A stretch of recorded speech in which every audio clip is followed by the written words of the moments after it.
¿Qué se necesita para quebrar el espíritu de una princesa, para convertir la sangre azul en veneno y la fe en un arma? ¿Acaso es suficiente con arrebatarle una corona? No.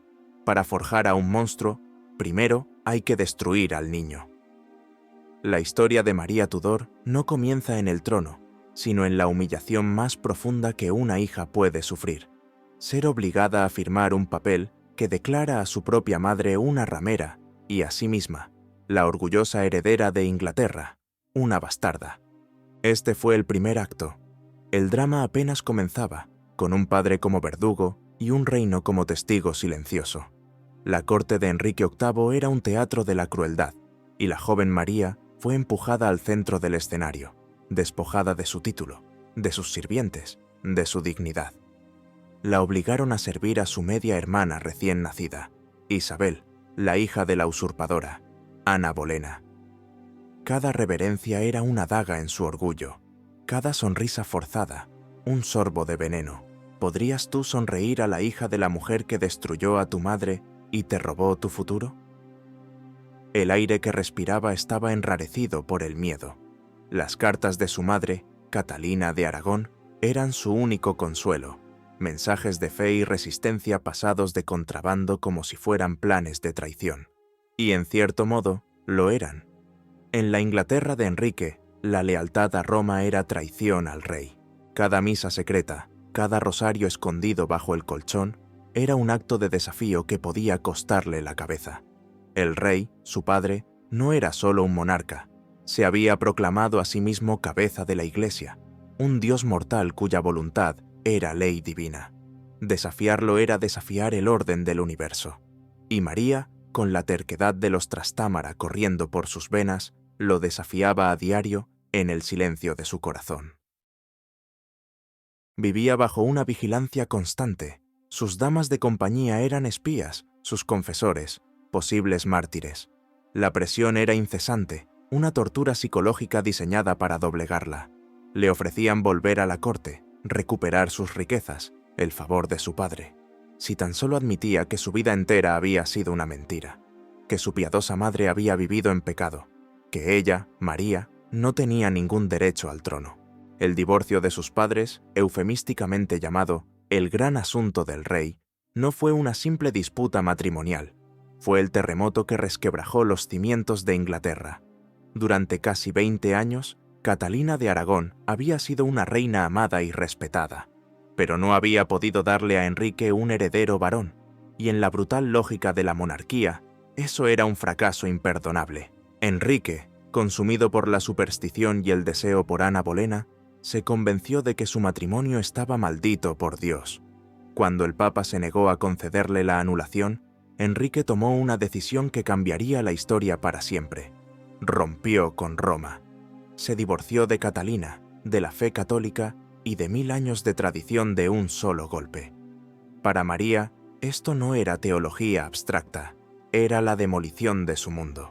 Su padre no solo había desechado a su madre, sino que había reescrito las reglas de la salvación para justificar su lujuria, y esperaba que ella aplaudiera. La caída de Ana Bolena, ejecutada por cargos falsos de adulterio e incesto, podría haber sido un respiro para María, pero el alivio fue efímero.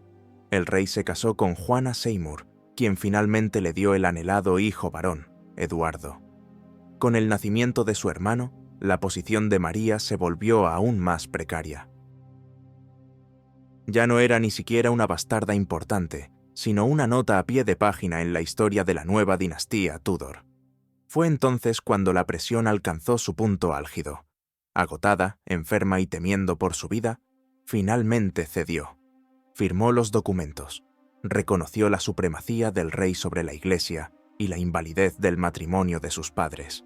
Fue una capitulación total, un acto de autoaniquilación espiritual que la atormentaría por el resto de sus días. ¿Qué es peor, traicionar tu fe o a tu familia? Para María, la pregunta era un nudo gordiano, porque su familia le exigía traicionar su fe para seguir con vida. Los Tudor no compartían el trono, se abrían paso hasta él, primero con la espada y luego con el hacha del verdugo. El precio de su supervivencia fue una cicatriz en su alma. Aunque fue readmitida en la corte, nunca recuperó la confianza ni el amor de su padre. Siempre fue la hija de la española, un recordatorio viviente de su primer y, a ojos de Dios, único matrimonio verdadero. Aprendió a navegar las peligrosas corrientes de la corte, a disimular sus verdaderos sentimientos detrás de una máscara de obediencia. Observó cómo las esposas de su padre iban y venían, una decapitada, otra divorciada, una tercera muerta en el parto, otra más decapitada. Aprendió una lección fundamental. En el mundo de su padre, el amor era condicional y la vida un privilegio revocable. Esta infancia forjada en el miedo, la humillación y la traición no solo moldeó su carácter, plantó las semillas de la reina en la que se convertiría. Una reina que creería que la única forma de sanar las heridas de su reino era cauterizarlas con fuego. Una reina convencida de que la piedad sin una voluntad de hierro era una debilidad mortal. La princesa se había roto, pero en su lugar comenzaba a formarse algo mucho más duro, más inflexible. El rencor, como una perla, se formaba lentamente alrededor de un grano de dolor. ¿Qué es más difícil perdonar? ¿La crueldad de un padre o la traición de todo un reino? Comparte tu opinión en los comentarios mientras el tablero de juego cambia de nuevo. El tirano había muerto, pero su fantasma seguía reescribiendo las leyes de Dios y de los hombres. El trono de Inglaterra pasó a manos de su medio hermano de 9 años, Eduardo VI, un niño piadoso y enfermizo, cuyo reino fue secuestrado por un consejo de regentes protestantes con un celo reformador casi fanático. Para María, la muerte de su padre no trajo la liberación, sino el cambio de una jaula dorada por una de hierro ideológico. Inglaterra se lanzó de cabeza a la reforma. Las estatuas de los santos fueron derribadas, los altares de piedra destrozados y reemplazados por simples mesas de madera. Los vitrales que contaban historias bíblicas a los analfabetos fueron hechos añicos. Y lo más importante, la misa en latín, el corazón de la fe católica de María, fue declarada ilegal. Se convirtió en un crimen rezar como lo había hecho su madre, como lo habían hecho sus antepasados durante un milenio. Su hogar se convirtió en una isla católica, en un océano protestante cada vez más hostil. Cada domingo, mientras el resto del reino escuchaba el nuevo libro de oración común en inglés, en la capilla privada de María se celebraba el rito prohibido. No era solo un acto de piedad, era un acto de sedición. El Consejo de Regencia, liderado primero por el duque de Somerset y luego por el más ambicioso y despiadado duque de Northumberland, no podía tolerar esta afrenta.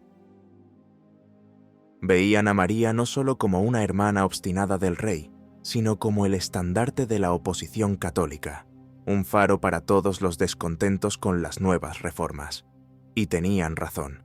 Los agentes del consejo la espiaban sin descanso. Sus sirvientes eran interrogados. Sus sacerdotes fueron arrestados y llevados a la Torre de Londres. A ella misma la convocaron ante el consejo, donde estos hombres, que años antes se inclinaban ante ella, ahora la amonestaban como a una colegiala rebelde. Le exigieron que obedeciera las leyes de su hermano, el rey. Ella respondió con un desdén gélido que solo podía nacer de la certeza de tener a Dios de su lado. ¿Podrías abandonar la fe de tu madre, la única conexión que te queda con tu pasado, solo porque un grupo de políticos lo ha declarado ilegal? Su desafío no era meramente personal.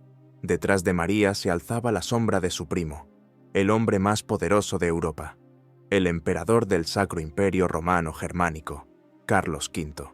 El embajador imperial era un visitante frecuente en sus residencias, y sus despachos a Bruselas estaban llenos de planes audaces y peligrosos.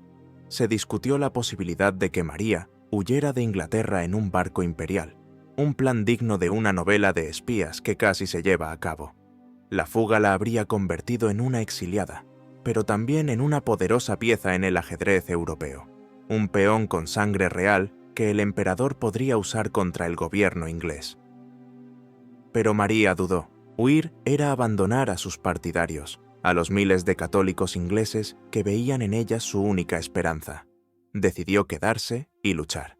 No con armas, Todavía no, sino con la única herramienta que tenía a su disposición, una obstinación inquebrantable. Para sobrevivir en la corte de los Tudor, había que aprender a rezar en latín y a mentir en inglés. El juego se volvió cada vez más peligroso. El joven rey Eduardo, adoctrinado por sus tutores protestantes, veía a su hermana mayor no con afecto fraternal, sino con el horror de un puritano que contempla a una idólatra. En sus diarios anotaba con desaprobación la terquedad de María. La relación entre ellos, ya tensa, se desintegró. Los encuentros eran fríos, llenos de reproches teológicos. Él era el rey, la cabeza de la Iglesia de Inglaterra, y ella, su súbdita, se negaba a obedecerle en la cuestión más importante de todas, la salvación del alma. Era una afrenta personal y política. El consejo la amenazó con la torre, incluso con la muerte, pero se contuvieron. Sabían que arrestar a la heredera al trono y prima del emperador podría provocar una guerra o una rebelión interna. Así que María continuó su desafío, celebrando su misa, recibiendo a simpatizantes católicos en secreto, convirtiéndose en el centro de una corte alternativa, una silenciosa protesta contra todo lo que representaba el régimen de su hermano. Estos años no fueron solo de supervivencia pasiva, fueron su aprendizaje político. Observó cómo los hombres del consejo se traicionaban y se destruían entre sí. Vio al duque de Somerset, el primer regente, caer del poder y ser ejecutado por orden de su rival, el duque de Northumberland. Aprendió que el poder en manos de hombres ambiciosos era un arma inestable. Aprendió a ser paciente, a disimular, a medir sus palabras. Se forjó en ella la convicción de que el protestantismo no era solo una herejía, sino una fuente de caos, codicia y división. Los lores protestantes se habían enriquecido saqueando los monasterios y las iglesias. A sus ojos, su piedad era una farsa para ocultar su avaricia. Su misión, si alguna vez llegaba al trono, sería clara: restaurar la verdadera fe, purgar la herejía y devolver a Inglaterra a la senda de la salvación. El joven rey Eduardo se consumía por la tuberculosis. Su tos resonaba por los pasillos del palacio como el tic-tac de un reloj, marcando el tiempo que le quedaba a Northumberland y su régimen. El duque sabía que la muerte del rey significaría el ascenso de María y su propia caída, y no estaba dispuesto a permitirlo. Se estaba gestando una última y desesperada jugada para robarle la corona, una intriga que llevaría a Inglaterra al borde de la guerra civil. La muerte de un rey niño es una tragedia, pero en el siglo XVI también es una invitación al caos. Cuando Eduardo VI exhaló su último aliento en julio de 1553, el duque de Northumberland ocultó la noticia. Necesitaba tiempo. Durante los últimos meses de vida del rey, había coaccionado al muchacho moribundo para que firmara un legado para la sucesión ilegal, un documento que desheredaba a sus dos medias hermanas, María e Isabel, y nombraba como su sucesora a la dócil nieta de la hermana de Enrique VIII, Lady Jane Grey. Convenientemente, Jane acababa de casarse con el hijo de Northumberland, Guilford Dudley. Era un golpe de estado en toda regla, un intento descarado de perpetuar su propio poder. Mientras Londres permanecía en una ignorancia forzada, un mensajero galopaba hacia el este, hacia las propiedades de María en Anglia Oriental, con una orden para que acudiera a la supuesta cabecera de su hermano moribundo. Era una trampa. Northumberland planeaba capturarla y encerrarla en la torre. El destino del reino pendía de un hilo. Pero María tenía sus propios espías.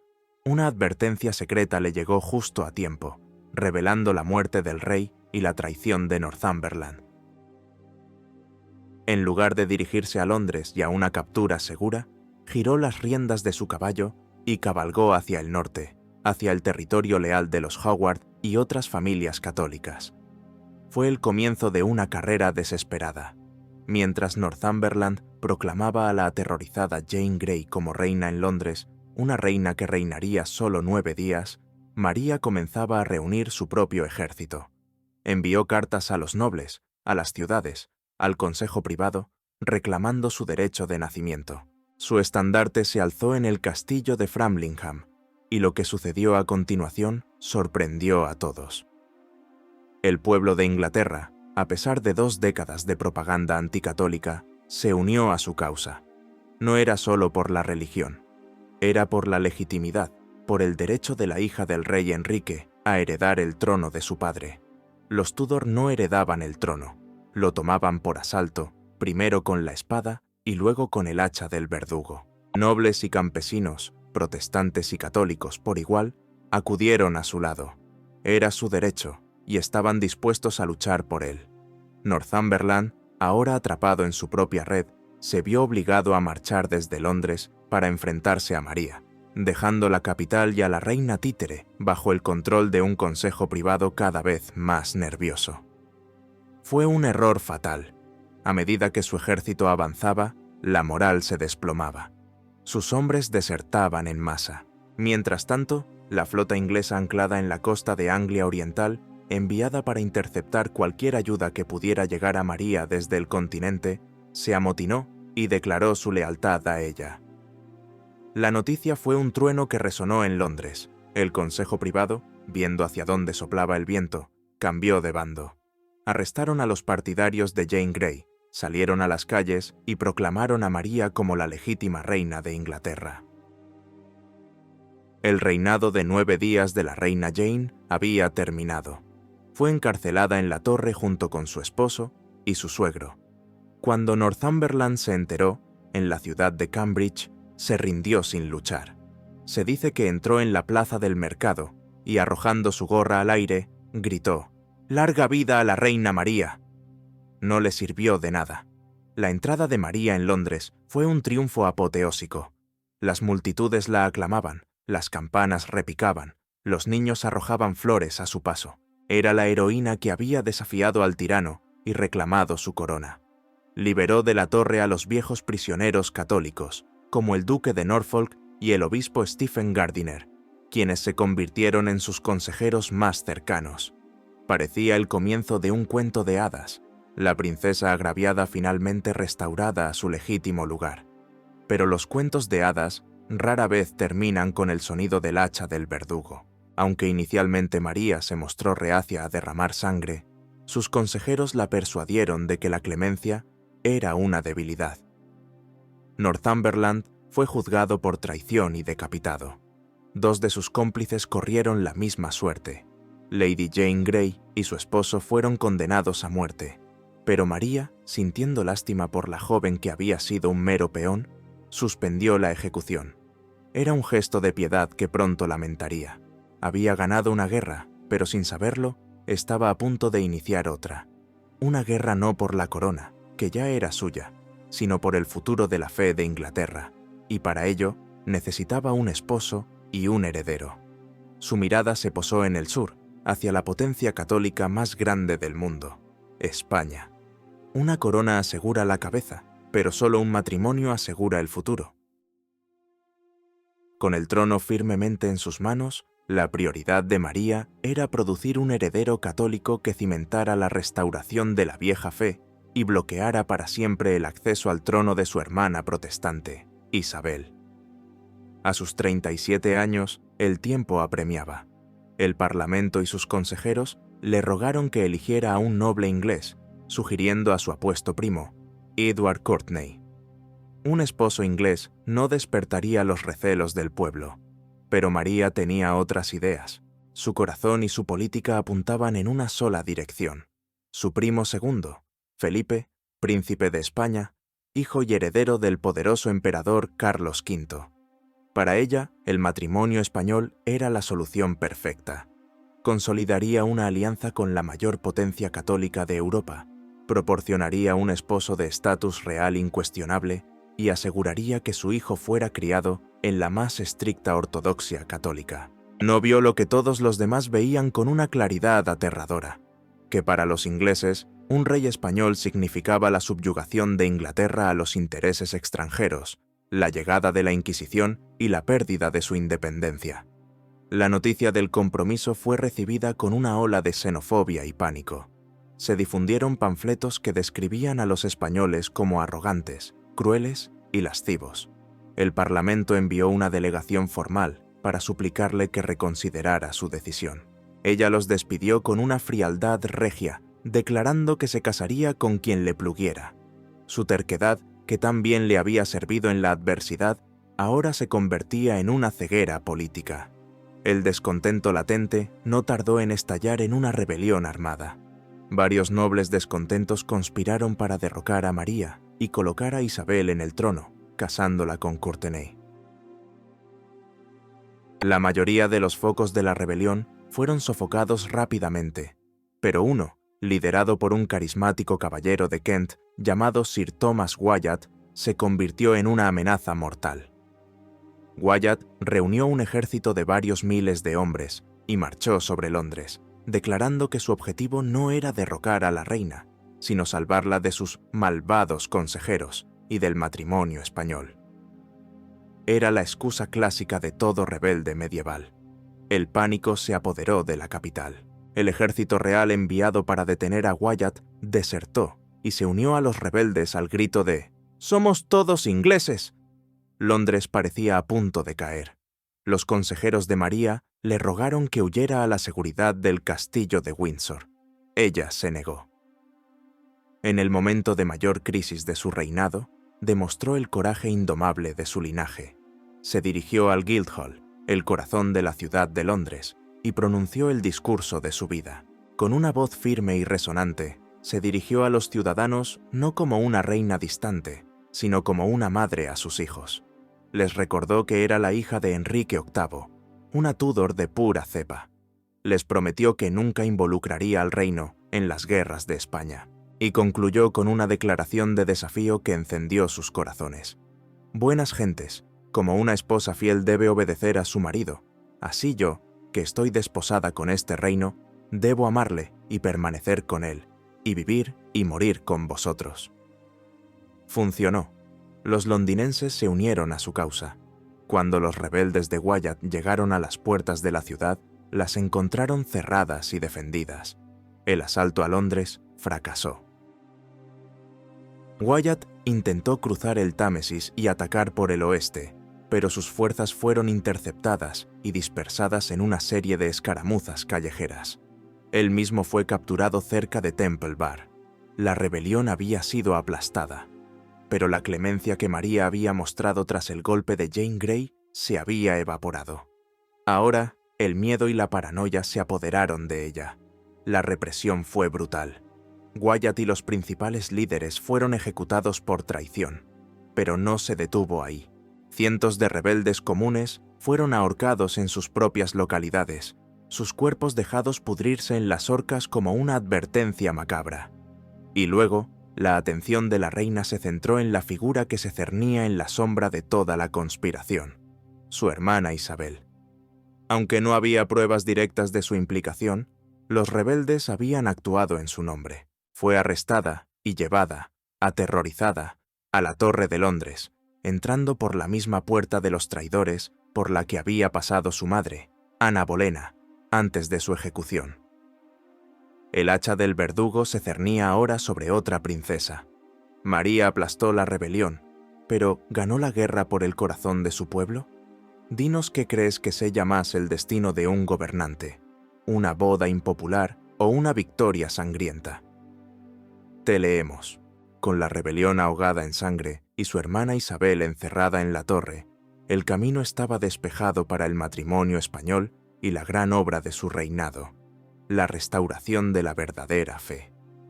María estaba convencida de que la serie de desgracias que habían caído sobre Inglaterra, la rebelión, la herejía, la división, eran un castigo divino por el cisma de su padre. Su deber, su misión sagrada, era reconciliar al reino con Roma y purgar el veneno del protestantismo. En 1554, el Parlamento, ahora dócil y aterrorizado, restauró las antiguas leyes contra la herejía. Estas leyes no eran una invención de María, habían existido durante siglos, pero habían sido derogadas bajo el reinado de su padre y su hermano. Su reactivación fue la firma de una sentencia de muerte para cientos de personas. La maquinaria de la Inquisición, al estilo inglés, se puso en marcha. Los obispos católicos, restaurados en sus sedes, recibieron la orden de buscar, juzgar y entregar a los herejes obstinados al poder secular para su castigo. Y el castigo por la herejía era siempre el mismo: la hoguera. Las primeras hogueras se encendieron en febrero de 1555. El primer mártir fue John Rogers, un clérigo protestante que había ayudado a traducir la Biblia al inglés. Su quema pública en Smithfield, un mercado de ganado a las afueras de Londres, fue diseñada como un espectáculo aterrador, una lección para todos los que se atrevieran a desafiar la fe de la reina. Se esperaba que el horror de la muerte por fuego hiciera que los demás protestantes se retractaran y volvieran al redil católico. Pero ocurrió exactamente lo contrario. Rogers murió con una valentía que asombró a la multitud. Su martirio, en lugar de aterrorizar, inspiró. Se convirtió en el primero de una larga y sombría procesión.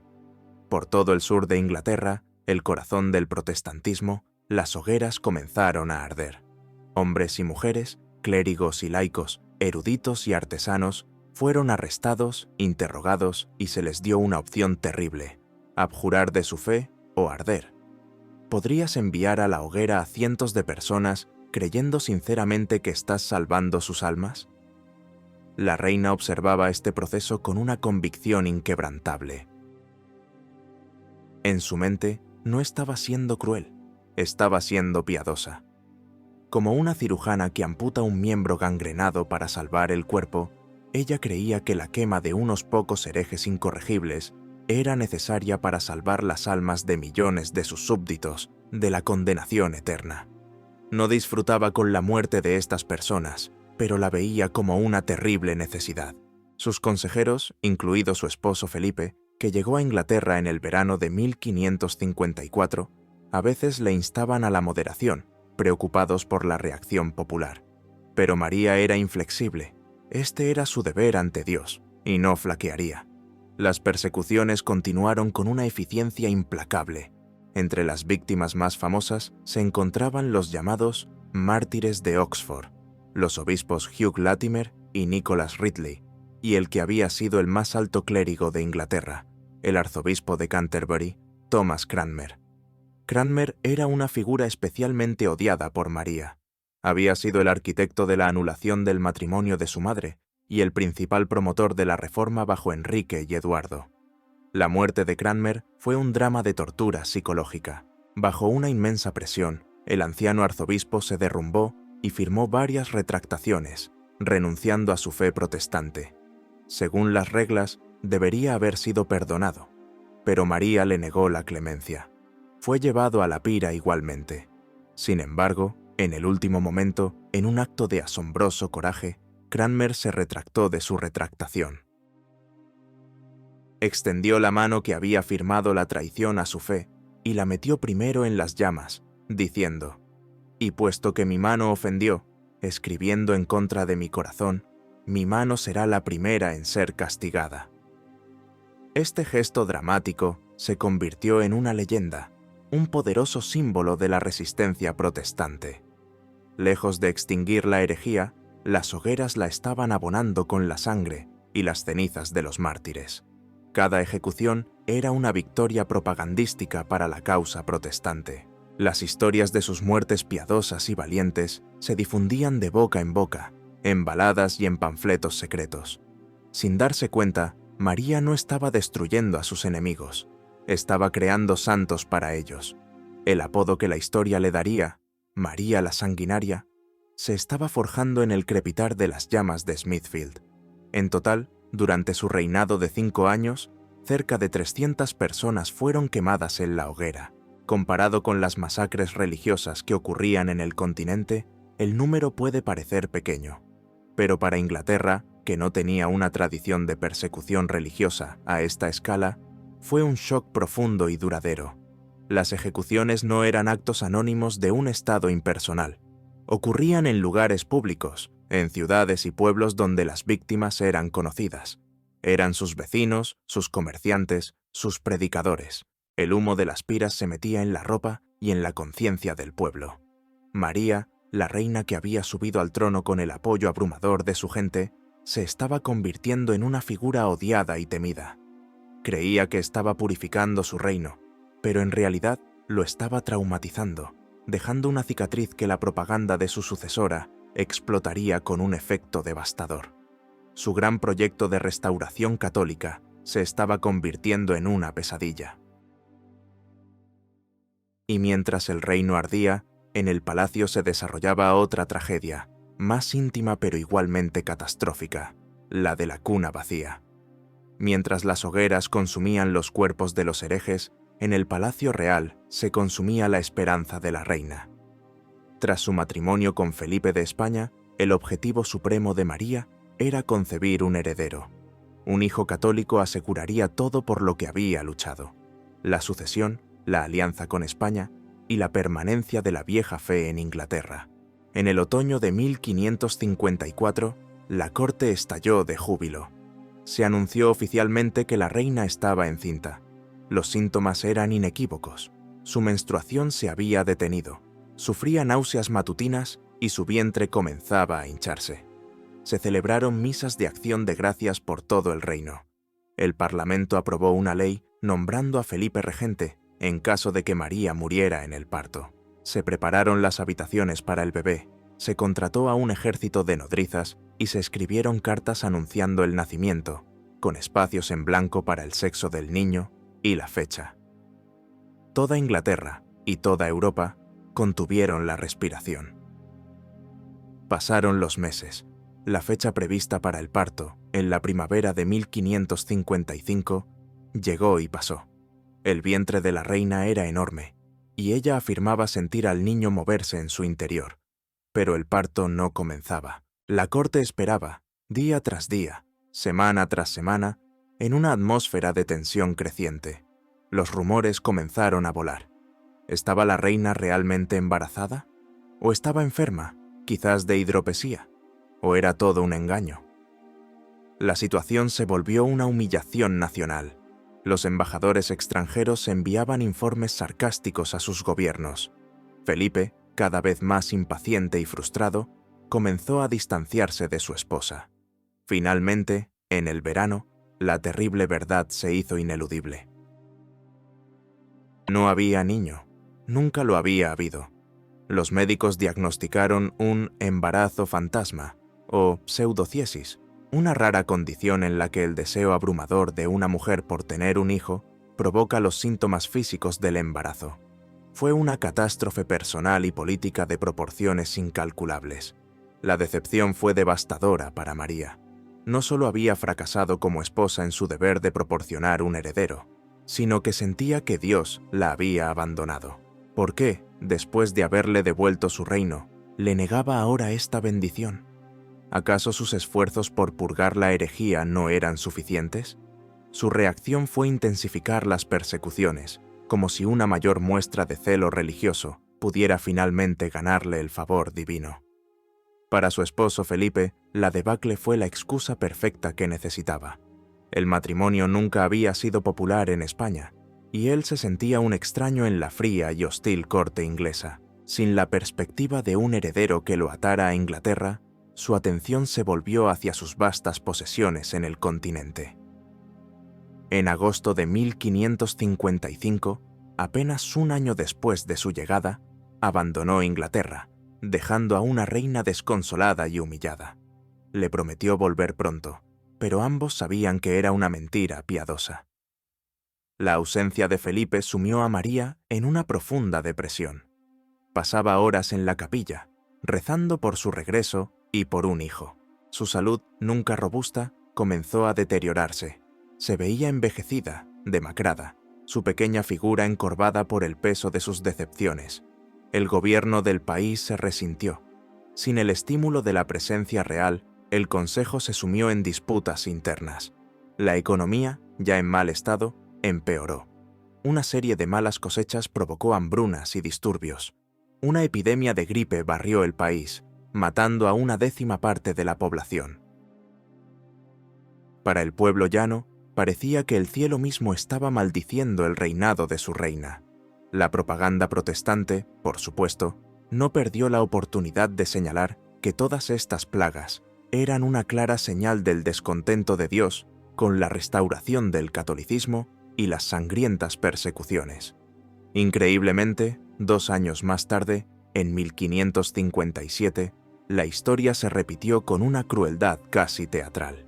Felipe regresó brevemente a Inglaterra, no por amor a su esposa, sino para un propósito mucho más pragmático. Necesitaba que Inglaterra se uniera a España en su guerra contra Francia. Poco después de su llegada, la reina, ahora con 42 años, anunció que estaba embarazada de nuevo. Una vez más, la corte se preparó. Una vez más, el vientre de la reina creció. Y una vez más, los meses pasaron sin que llegara el niño. El segundo embarazo fantasma fue aún más humillante que el primero. Ya nadie se lo creía. Fue la prueba definitiva y patética de que la reina era estéril. El sueño de una dinastía Tudor católica había muerto en su vientre estéril. Felipe, habiendo conseguido su objetivo de arrastrar a Inglaterra a la guerra, se marchó de nuevo, esta vez para no volver jamás. María se quedó sola, una reina sin heredero, sin el amor de su esposo, y cada vez más, sin el amor de su pueblo. El matrimonio que debía ser su salvación se había convertido en su maldición, y estaba a punto de costarle la última posesión preciada de Inglaterra en el continente. La guerra con Francia, a la que Felipe había arrastrado a una renuente Inglaterra, fue la última y quizás la más amarga humillación del reinado de María. Inglaterra no estaba preparada para un conflicto a gran escala. Su tesoro estaba vacío, sus defensas eran débiles, y el pueblo no tenía ningún deseo de luchar en una guerra española. Pero María, desesperada por complacer a su esposo ausente, cedió a sus demandas. Envió un pequeño y mal equipado ejército inglés a luchar junto a las fuerzas españolas en los Países Bajos. La campaña tuvo un éxito inicial, con una victoria en la batalla de San Quintín, donde las tropas inglesas lucharon con valentía. Pero este éxito inicial cegó al gobierno inglés ante el peligro que se cernía sobre su posesión más vulnerable y simbólicamente importante, la ciudad de Calais. Calais había sido inglesa durante más de 200 años, una puerta de entrada al continente y un poderoso símbolo del antiguo poderío inglés. Era la última reliquia del vasto imperio angevino. Perderla era impensable, pero los franceses, bajo el astuto y enérgico duque de Guisa, vieron su oportunidad. En pleno invierno de 1558, cuando se consideraba que la guerra se detenía, Guisa lanzó un ataque sorpresa y abrumador sobre Calais. Las defensas de la ciudad habían sido descuidadas durante años. La guarnición era demasiado pequeña y estaba mal abastecida. En Inglaterra, la complacencia reinaba. Nadie creía que un ataque de invierno fuera posible. Los franceses rodearon rápidamente la ciudad y sus fuertes exteriores. La guarnición inglesa, superada en número y sin esperanzas de recibir refuerzos a tiempo, luchó valientemente, pero fue aplastada. Después de un asedio que duró apenas una semana, Lord Wentworth, el comandante inglés, se vio obligado a rendirse. El 7 de enero, la bandera francesa ondeaba sobre Calais. Por primera vez, desde 1347, Inglaterra no poseía ni un centímetro de territorio en Francia. La noticia de la caída de Calais fue un golpe devastador para la moral inglesa. Fue una catástrofe militar y una humillación nacional de primer orden. El pueblo, que ya odiaba el matrimonio español, ahora tenía una razón tangible para culpar a la reina y a su esposo extranjero por el desastre. La pérdida de Calais simbolizaba el fracaso total de la política exterior de María. El matrimonio no le había dado un heredero, no le había traído el amor de su esposo, y ahora solo le había traído la vergüenza de una derrota militar. Para María, la noticia fue un golpe personal que la destrozó. Se dice que cayó en una profunda melancolía, apenas comiendo o durmiendo. Sentía el peso de la pérdida no solo como una reina, sino como la encarnación de su reino. La leyenda, probablemente apócrifa, pero emocionalmente verdadera, cuenta que le dijo a sus damas de compañía: «Cuando esté muerta y abierta, encontrarán a Felipe y a Calais grabados en mi corazón». El desastre de Calais selló el destino de su reputación. Todos sus esfuerzos por restaurar el catolicismo, por devolver a Inglaterra al camino de la virtud, ahora parecían vanos. A los ojos de muchos de sus súbditos, había cambiado la independencia de Inglaterra por un esposo que la despreciaba y había perdido la última joya de la corona a cambio de nada. Su autoridad se desmoronó. El consejo estaba dividido, la economía en ruinas, el pueblo desmoralizado y enfermo por la gripe. La reina misma era una mujer rota, física y espiritualmente, y mientras su propio sol se ponía, otro comenzaba a ascender en el horizonte. Todas las miradas se volvían ahora hacia la única persona que podía sacar al reino del atolladero, su hermana y heredera, la joven, astuta y protestante princesa Isabel. La sombra de la joven a la que había tenido la tentación de ejecutar ahora se cernía sobre su propio lecho de muerte. ¿Puede un solo fracaso militar eclipsar todo un reinado?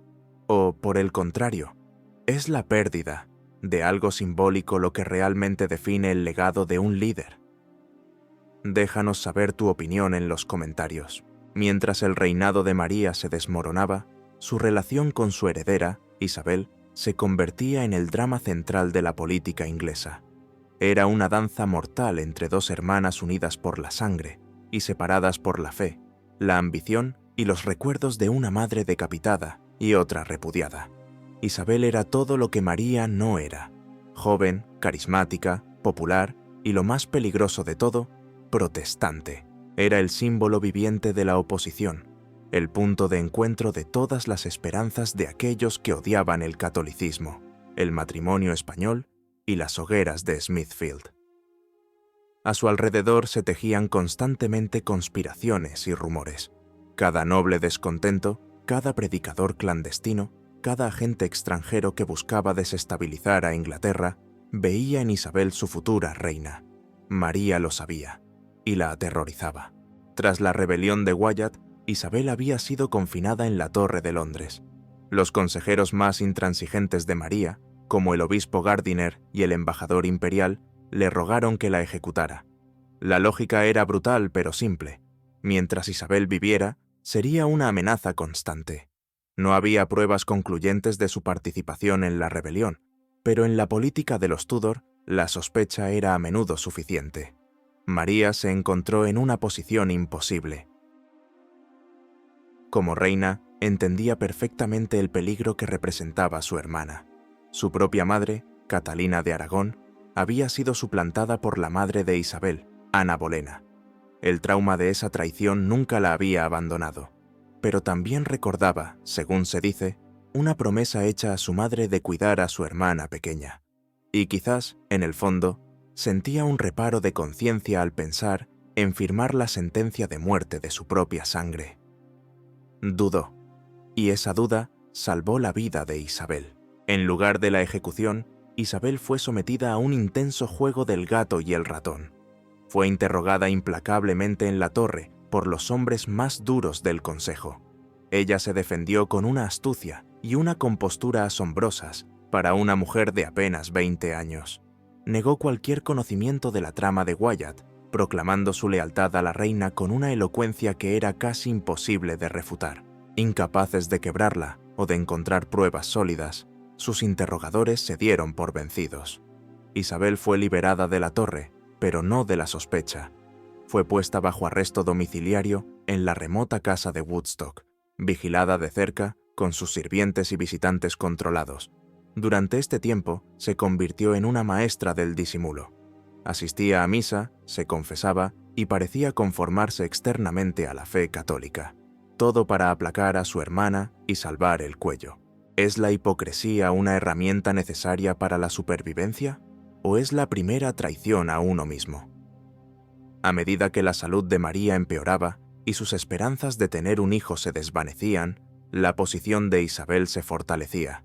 Se convirtió en la heredera inevitable. Felipe, reconociendo la realidad política, incluso cambió su estrategia. En lugar de abogar por la ejecución de Isabel, se convirtió en su protector reacio. Su cálculo era puramente geopolítico. Si Isabel moría, la siguiente en la línea de sucesión sería María Estuardo, reina de Escocia, que estaba comprometida con el heredero al trono francés.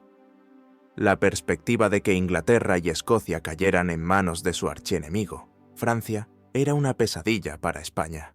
Así, por una extraña ironía del destino, el esposo católico de María se convirtió en el garante de la supervivencia de la heredera protestante. Isabel sobrevivió no por la misericordia de su hermana, sino por el frío cálculo de las potencias europeas. Los últimos meses del reinado de María fueron un largo y tenso traspaso de poder. La reina moribunda, postrada en cama y atormentada por el dolor físico y la amargura, se vio obligada a aceptar lo inevitable. A regañadientes, nombró a Isabel como su sucesora. Cuenta la leyenda que, en uno de sus últimos encuentros, María le dijo: «Crees que el pueblo te quiere, pero te odiarán como me odiaron a mí». Fue una última advertencia, o quizás una maldición, de una reina que había perdido el juego. El 17 de noviembre de 1558, María Tudor murió. La noticia se extendió por Londres, y en lugar de luto, hubo celebraciones. La gente salió a las calles, encendió hogueras, esta vez de alegría, y brindó por la nueva reina. El reinado de la primera reina de Inglaterra por derecho propio había terminado, y con su último aliento comenzó el trabajo de demoler su legado y construir en su lugar una de las leyendas más negras y duraderas de la historia británica. La muerte de una reina es el nacimiento de su leyenda. Apenas el cuerpo de María estaba frío, el nuevo régimen de Isabel comenzó una de las campañas de propaganda más exitosas de la historia. Para consolidar su propio poder y justificar su revolución religiosa protestante, era esencial pintar el reinado anterior como una época de oscuridad, tiranía y fanatismo. La memoria de María Tudor tenía que ser destruida para que la edad de oro de Isabel pudiera brillar con más intensidad. El pasado católico de Inglaterra no solo debía ser rechazado, sino que debía ser recordado como una pesadilla de la que el país acababa de despertar. Y la figura central de esa pesadilla, la villana perfecta para la nueva narrativa nacional, fue su difunta hermana. Se inició así la meticulosa construcción del mito de María la Sanguinaria. El arma principal en esta guerra de información fue un libro, pero no era un libro cualquiera. Era una obra masiva, ilustrada con grabados espeluznantes, titulada Hechos y Monumentos, aunque pasaría a la historia con el nombre de su autor, el Libro de los Mártires, de John Foxe. Publicado por primera vez en 1563, el libro de Foxe era una crónica detallada y apasionada de las persecuciones marianas. Narraba, con un detalle gráfico que hoy nos parecería sensacionalista, las historias de los hombres y mujeres quemados en la hoguera. Describía sus arrestos, sus juicios, sus últimas palabras y, sobre todo, su agonía en las llamas. Los grabados en madera eran particularmente efectivos. Mostraban a los mártires con rostros piadosos mirando al cielo mientras las llamas los envolvían, y a sus perseguidores católicos como monstruos grotescos. Era una obra maestra de la propaganda.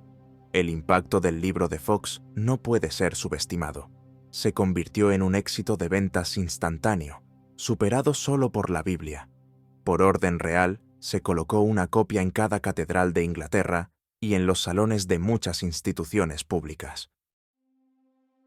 Durante generaciones, fue la principal fuente de información, después de la Biblia, para la mayoría de los ingleses. Moldeó la identidad nacional protestante de Inglaterra, forjando una narrativa en la que el país era una nación elegida por Dios, constantemente amenazada por los complots y la tiranía del catolicismo extranjero, representado por España y el Papa. Y en el centro de esta mitología estaba la figura de María, la reina malvada que había intentado arrastrar a Inglaterra de vuelta a la oscuridad. El apodo Bloody Mary no fue común durante su vida, pero gracias a Foxe y a sus sucesores, se grabó a fuego en la conciencia colectiva. Al mismo tiempo que se construía esta imagen negativa, cualquier posible logro del reinado de María fue sistemáticamente ignorado o minimizado.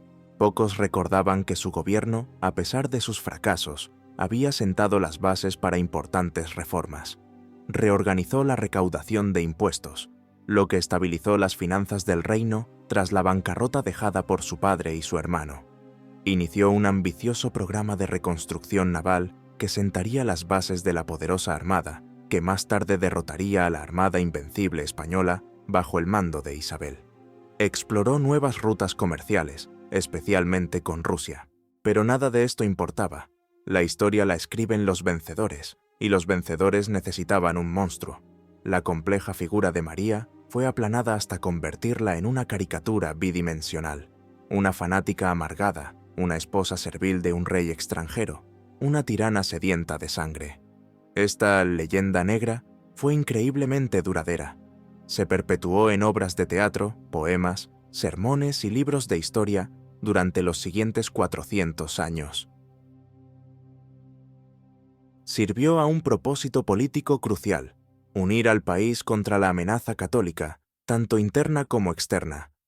Cada vez que había un complot católico contra Isabel, o más tarde, cuando Inglaterra estaba en guerra con España, la historia de María la Sanguinaria era desempolvada como un recordatorio de lo que podría suceder si el papismo regresaba. Su reinado se convirtió en un antónimo del de Isabel. Donde María era oscura, Isabel era brillante, gloriana. Donde María era estéril, Isabel era la reina virgen, casada con su pueblo. Donde María trajo la hoguera y la derrota, Isabel trajo la paz, relativa, y la victoria. La realidad, por supuesto, era mucho más compleja. El reinado de Isabel también tuvo sus propias persecuciones brutales, aunque los católicos eran colgados, arrastrados y descuartizados por traición, no quemados por herejía. Pero la propaganda había hecho su trabajo. La imagen estaba fijada. La historia había emitido su veredicto. La historia, sin embargo, no es un veredicto final, es una conversación continua. En las últimas décadas, los historiadores han comenzado a mirar más allá de la máscara propagandística de María la Sanguinaria, en un intento de comprender a la mujer y a la reina que se esconde detrás. Este revisionismo no busca excusar la crueldad de su reinado, sino explicarla, contextualizarla dentro de un siglo brutal y dentro de una vida marcada por un trauma casi inimaginable. ¿Y si juzgamos a María no con los estándares del siglo XXI, sino con los del XVI? En su época, la herejía no era vista como una simple diferencia de opinión. Era considerada una enfermedad mortal que amenazaba con infectar a toda la sociedad y condenar a millones de almas a la condenación eterna. Un gobernante que no actuaba para erradicarla estaba fallando en su deber más fundamental ante Dios. Las persecuciones de María, aunque terribles, no fueron únicas en la Europa del siglo XVI. De hecho, fueron superadas en escala por las que se llevaron a cabo en Francia, en los Países Bajos y en el Sacro Imperio Romano Germánico, tanto por católicos como por protestantes. Su padre, Enrique VIII, había ejecutado a cientos por motivos religiosos, al igual que lo haría su hermana Isabel. La diferencia clave, y la que la propaganda explotó tan brillantemente, fue el método. La quema en la hoguera era un espectáculo particularmente horrible, asociado en la mente inglesa con las persecuciones continentales de la Inquisición. Fue su gran error de cálculo. Creyó que el fuego purificaría a la nación, pero en cambio, solo consiguió alienarla. Su tragedia no fue ser excepcionalmente malvada, sino excepcionalmente ineficaz en su crueldad. Detrás de las decisiones de la reina se encuentra siempre el dolor de la niña. Su infancia y juventud fueron un curso intensivo sobre cómo la religión podía ser utilizada como un instrumento de poder y crueldad. Vio a su padre destrozar la unidad de la cristiandad por una obsesión dinástica. Vio a su madre desechada y a sí misma declarada ilegítima en nombre de una nueva teología. Su adhesión inquebrantable al catolicismo no era solo una cuestión de fe abstracta, era una lealtad a su madre, a su identidad, al único pilar estable en un mundo que se había derrumbado a su alrededor.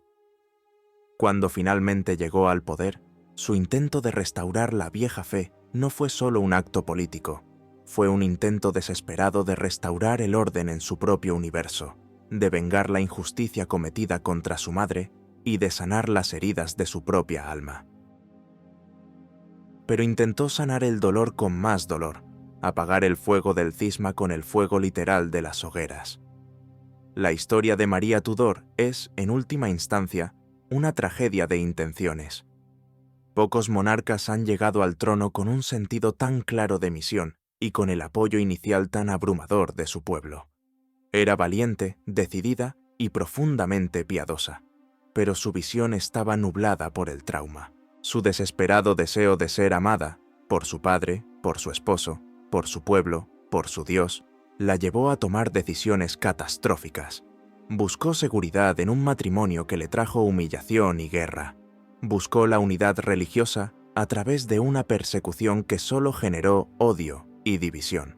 Y buscó un heredero en un vientre que permaneció trágicamente vacío. Fue una mujer quebrada por su pasado, intentando gobernar un reino fracturado, en una era de una ferocidad implacable. No fue un monstruo nacido del mal, sino una reina forjada en el dolor, cuya tragedia personal se convirtió en una tragedia nacional. La historia la etiquetó como un monstruo, pero fue el producto de un mundo y una familia despiadados. La propaganda la condenó, pero ¿podemos realmente comprenderla? Ahora que la historia completa ha sido contada, decide qué forjó su leyenda. ¿El fanatismo de una reina dispuesta a quemar a su pueblo por fe? ¿O la tragedia de una mujer destrozada por el poder? Deja tu veredicto en los comentarios. El juicio de la historia nunca termina.